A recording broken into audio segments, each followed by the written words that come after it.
This channel does not promote any violent, harmful, or illegal activities. All content provided by this channel is meant for an educational purpose only.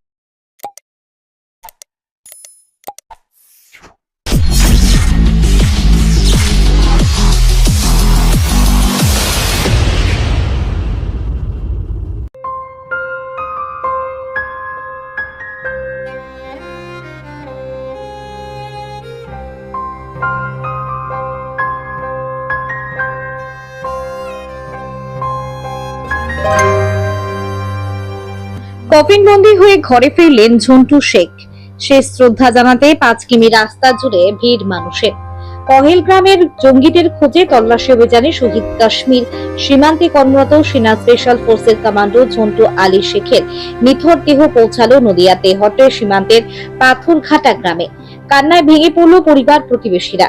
দাদার কাঁধে চড়ে ঘরে ফিরতে নিহত জওয়ানকে শেষ দেখা দেখতে সীমান্তের গ্রামে শুধুই কালো মাথার ভিড়। শহীদের স্ত্রীর চোখে জ্বলে প্রতিশোধের আগুন। বললেন, আমরাও মুসলিম, কিন্তু ওদের মনে বিদ্বেষ আছে। ওরা মুসলিম নয়, এর বদলা চায়। মঙ্গলবার কাশ্মীরের পেহেলগ্রামে নিহত পর্যটকদের নৃশংসভাবে হত্যা করেছিল জঙ্গিরা। এরপরই ভারতীয় সেনার তরফে তল্লাশি অভিযান চলাকালীন এনকাউন্টারে মৃত্যু হয় বাংলার জওয়ানের। বৃহস্পতিবার সকালে স্ত্রীর সঙ্গে শেষ কথা বলেছিলেন ঝন্টু। তার পরিবার ভাবতেও পারেনি দুদিনের মাথায় কফিনবন্দি হয়ে বাড়িতে ফিরবেন ঝন্টু। জম্মুর মিলিটারি হাসপাতালে গান স্যালুটে কর্নিশ জানানোর পর শুক্রবার রাতে কলকাতার বিমানবন্দরে আনা হয় ঝন্টুর কফিনবন্দি দেহ। উপস্থিত ছিলেন রাজ্যের মন্ত্রী ফিরাদ।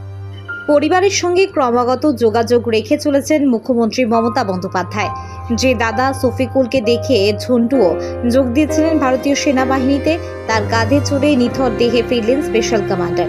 এদিন সকালে ব্যারাকপুর সেনা ছাউনিতে গার্ড অফ অনার দেওয়ার পর সকাল 9:30 নাগাদ তেহট্টের পাথরঘাটা গ্রামে পৌঁছায় কমান্ডোর মরদেহ। শোকে বিহ্বল গোটা গ্রামবাসী।